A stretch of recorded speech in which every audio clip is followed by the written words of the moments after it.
Hello everyone, myself Sunita Gehlot with a new e-content topic that is counseling परामर्श। यह जो topic है ये एमए फाइनल होम साइंस के लिए है।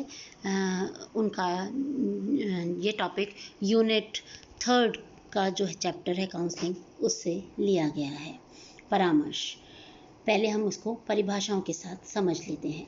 परामर्श शब्द अंग्रेजी के काउंसलिंग शब्द का हिंदी रूपांतर है जो लैटिन के कॉन्सिलियम से बना है, जिसका शाब्दिक अर्थ है सलाह लेना या परामर्श लेना। अतः परामर्श एक ऐसी प्रक्रिया है जिसमें परामर्श प्रार्थी अपने से अधिक अनुभवी, योग्य व प्रशिक्षित व्यक्ति के पास जाकर पूछताछ, विचार विमर्श, तर्क वितर्क तथा विचारों का विनिमय करता है।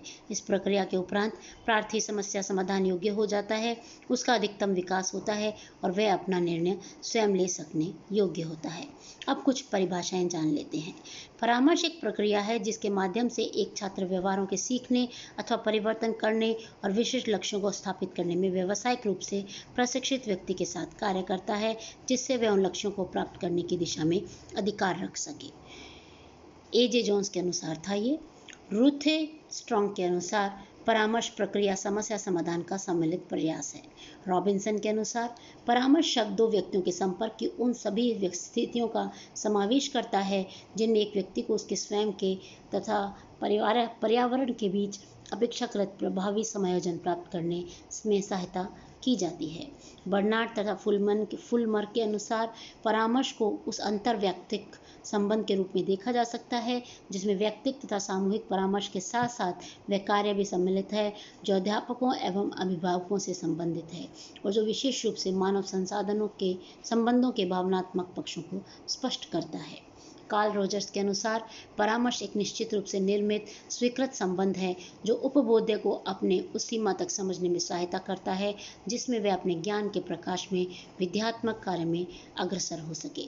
उपयुक्त विद्वानों की परिभाषाओं के आधार पर परामर्श का अर्थ है स्पष्ट होता है कि परामर्श द्वारा दो व्यक्तियों के सम्मिलित प्रयास से विचार विमर्श, तर्क वितर्क, मित्रतापूर्ण विचार विनिमय द्वारा समस्याग्रस्त व्यक्ति को समस्या समाधान योग्य बनाया जाता है। अब आता है परामर्श की विशेषताएं। परामर्श एक व्यक्तिगत प्रक्रिया है, सामूहिक नहीं। परामर्श प्रक्रिया में केवल दो व्यक्तियों का संपर्क होता है। यदि दो व्यक्तियों से अधिक के मध्य विचार विमर्श होता है तो वह परामर्श नहीं है। परामर्श निर्देशन की एक विधि है, अतः यह एक निर्देशीय प्रक्रिया है। परामर्श में परामर्शदाता अपने निर्णय या विचार परामर्श प्रार्थी पर लादना नहीं है। परामर्श प्रक्रिया परामर्श प्रार्थी केंद्रित होती है जिसमें पारस्परिक विचार विमर्श, वार्तालाप, तर्क वितर्क द्वारा प्रार्थी को इस योग्य बनाया जाता है कि वह अपने स्वयं के लिए निर्णय लेने में समर्थ हो सके। परामर्श प्रक्रिया व्यक्ति को आत्मनिर्भर बनाती है और उसमें आत्मविश्वास उत्पन्न करती है। अब आता है परामर्श के तत्व। आर्वकल ने परामर्श की परिभाषाओं के आधार पर निष्कर्ष निकाले कि परामर्श के 3 मुख्य तत्व हैं। पहला, परामर्श प्रक्रिया में दो व्यक्ति संलग्न रहते हैं। परामर्श प्रक्रिया का उद्देश्य छात्र को अपनी समस्याएं स्वतंत्र रूप से हल करने योग्य बनाना है। परामर्श एक प्रशिक्षित व्यक्ति का व्यावसायिक कार्य है। इसी प्रकार विलियम कोटल ने परामर्श के 3 के स्थान पर 5 तत्व बताए हैं, जैसे दो व्यक्तियों के पारस्परिक संबंध आवश्यक हैं। परामर्शदाता तथा परामर्श प्रार्थी के मध्य विचार विमर्श के अनेक साधन हो सकते हैं। प्रत्येक परामर्शदाता अपना काम पूर्ण ज्ञान से करता है। परामर्श प्रार्थी की भावनाओं के अनुसार परामर्श का स्वरूप परिवर्तित होता है। प्रत्येक परामर्श साक्षात्कार निर्मित होता है। अब आता है प्रकार। आपातकालीन परामर्श, समस्या समाधानात्मक परामर्श, निवारक परामर्श, विकासात्मक परामर्श। परामर्श देने या लेने के अपने अपने ढंग अथवा तरीके होते हैं तथा इस प्रक्रिया में परामर्शदाता तथा परामर्श लेने वाले की अलग अलग स्थितियां अथवा भूमिकाएं होती हैं तथा उनका अपना अपना योगदान रहता है। इन्हीं को परामर्श तकनीक या उपागम बोला जाता है। मुख्य रूप से ऐसे तकनीकों में 3 का विशेष रूप से उल्लेख होता है जो कि निम्नलिखित हैं। परामर्श की तकनीकी। पहली, निर्देशात्मक परामर्श। दूसरा, अनिर्देशात्मक परामर्श। तीसरा, समन्वित परामर्श। निर्देशात्मक परामर्श, जैसा कि नाम से विदित होता है, इस प्रकार के परामर्श में परामर्श द्वारा परामर्श लेने वाले को उसकी समस्याओं को सुलझाने, उसका विकास करने तथा व्यवहार में सुधार लाने जैसी बातों को लेकर उसे क्या करना चाहिए और क्या नहीं, ऐसे निर्देश दिए जाते हैं। इस प्रकार का परामर्श पूरी तरह से परामर्शदाता पर ही केंद्रित होता है। अनिर्देशात्मक परामर्श, इस प्रकार के परामर्श का उद्देश्य निर्देशात्मक परामर्श की तरह परामर्शदाता की ओर से परामर्श लेने वाले को निर्देश जारी करके उन पर अमल कराना नहीं होता, बल्कि ऐसी परिस्थितियों का निर्माण तथा तकनीकों का प्रयोग करना होता है जिनसे परामर्शदाता को अपनी राय चुनने, उस पर चलने तथा अपनी समस्याओं के निवारण से अधिक आत्मनिर्भरता प्राप्त हो सके। यहाँ इस प्रकार का परामर्श अब परामर्शदाता केंद्रित नहीं रहता, बल्कि परामर्शग्राही केंद्रित बन जाता है। समन्वित परामर्श, जैसा कि निर्देशात्मक एवं अनिर्देशात्मक परामर्श की प्रक्रिया विशेषताओं तथा कमियों से विदित हो सकता है कि स्पष्ट रूप से किसी एक प्रकार की परामर्श प्रक्रिया का अनुपालन करना सभी तरह की स्थितियों में हर समय उपयुक्त नहीं रह सकता। पूरी तरह से परामर्शदाता केंद्रित या परामर्शग्राही केंद्रित बनाकर परामर्श प्रक्रिया को संगठित करना इस दृष्टि से कभी भी उपयुक्त नहीं ठहराया जा सकता। एक दृष्टिकोणत या दार्शनिक धारणा से बंद कर न रहा जाए, बल्कि जिसमें जो बातें अच्छी लगे उन्हें ग्रहण करते हुए एक ऐसा समन्वय रास्ता उपागम कम से लाया जाए जिससे परामर्श प्रक्रिया में अधिक से अधिक पर अच्छे परिणामों की प्राप्ति हो सके। इस प्रकार के उपागम को ही समन्वित दृष्टिकोण या विचार मतावलंबी उपागम के नाम से जाना जाता है। अब आता है परामर्श का उद्देश्य। इसका उद्देश्य आत्मज्ञान बढ़ाना, जिससे छात्र स्वयं के विषय में पूर्ण जानकारी प्राप्त कर सके।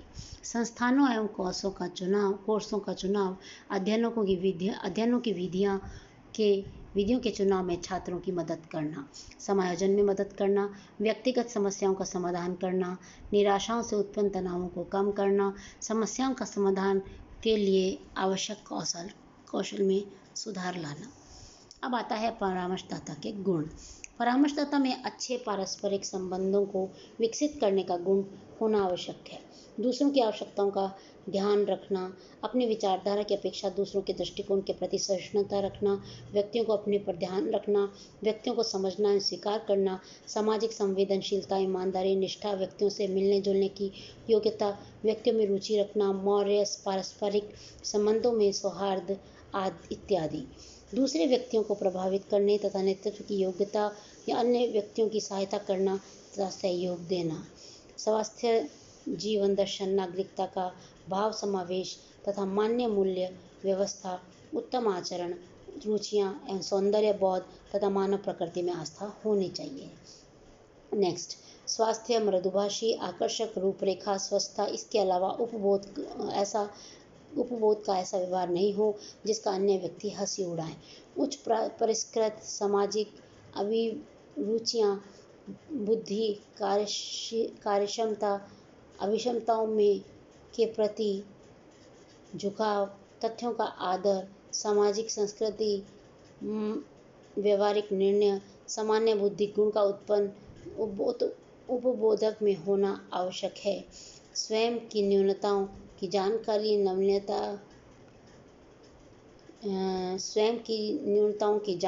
नम्यता, अनुकूलन क्षमता के महत्व का भाव, आमोद प्रभाव, पूर्वानुभवों से लाभ उठाने की योग्यता, आत्मविश्वास, स्वयं की समस्याओं के निराकरण हेतु विवेक युक्त दर्शन, स्वयं के बारे में ज्ञान। यदि कोई सेवार्थी उपबोधक की बातों का अन्य अर्थ लगा रहे हैं तो उसे सहिष्णुता के स्थान पर स्पष्ट कर सकने की योग्यता व्यक्तिगत समायोजन में के अंतर्गत सम्मिलित की जाती है। व्यक्तिगत दृष्टिकोण, प्रेरणा भाव, शिक्षा के कार्य हेतु निष्ठा व उत्साह, नैतिकता के प्रति गहन भावना, व्यक्तिक विकास,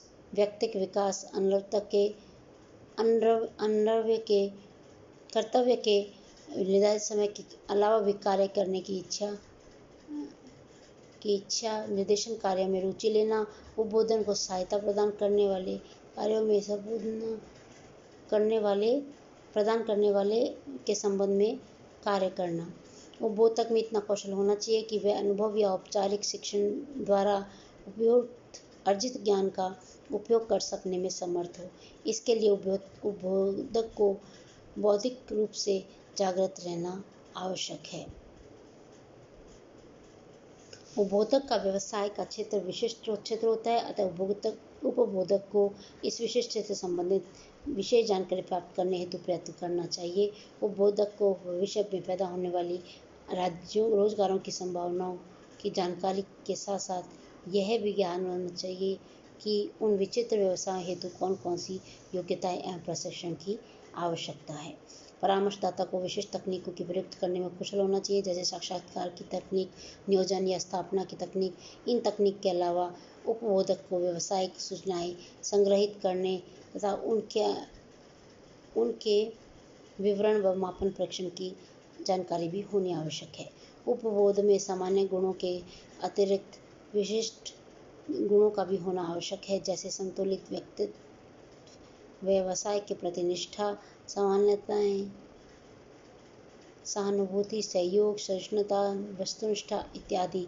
इसके अतिरिक्त उपबोधक को विवेकशील, दूसरे व्यक्तियों के प्रति संवेदनशील एवं उत्साही भी होना चाहिए।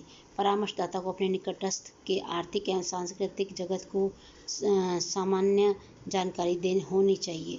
विशेषतः व्यावसायिक जगत की विस्तृत जानकारियां भी उसे उपलब्ध होनी चाहिए। परामर्शदाता के कार्य। परामर्शदाता को अपने क्षेत्र अथवा सीमा से बाहर नहीं जाना चाहिए। उसे सेवार्थी पर कोई समस्या नहीं थोपनी चाहिए। परामर्शदाता का लक्ष्य सेवार्थी को समस्या से परिचित कराना है। परामर्शदाता को सेवाओं के समक्ष समस्त संभावनाओं को प्रस्तुत किया जाना चाहिए। परामर्शदाता को शिक्षा व व्यवसाय के मार्ग बंद करने से पहले अन्य मार्ग को खोल देना चाहिए। उपरोक्त तथ्यों को ध्यान में रखकर ही उपबोधक को कार्य करने पड़ रहे हैं, जैसे सेवार्थी के बारे में आंकड़े संकलित करना, विभिन्न व्यवसायों से संबंधित सूचनाओं को एकत्रित करना, अनेक प्रकार की शिक्षा, शैक्षिक तथा सृजन विभिन्न सूचनाएं संकलित करना, साक्षात्कारों की समुचित व्यवस्था करना, सामाजिक संबंध बनाना, अनुगामी कार्य करना, समुचित भौतिक परिस्थितियां तथा सेवाएं उपलब्ध कराना, उचित अनुमोदन तथा प्राकृतिक प्रक्रिया का अनुसरण करना। तो ये थे परामर्शदाता के कुछ,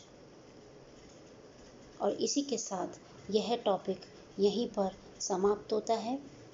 आशा करती हूँ इसके आगे के जो पार्ट्स हैं उसमें हम इस टॉपिक की पूरी जानकारी प्राप्त करेंगे। धन्यवाद।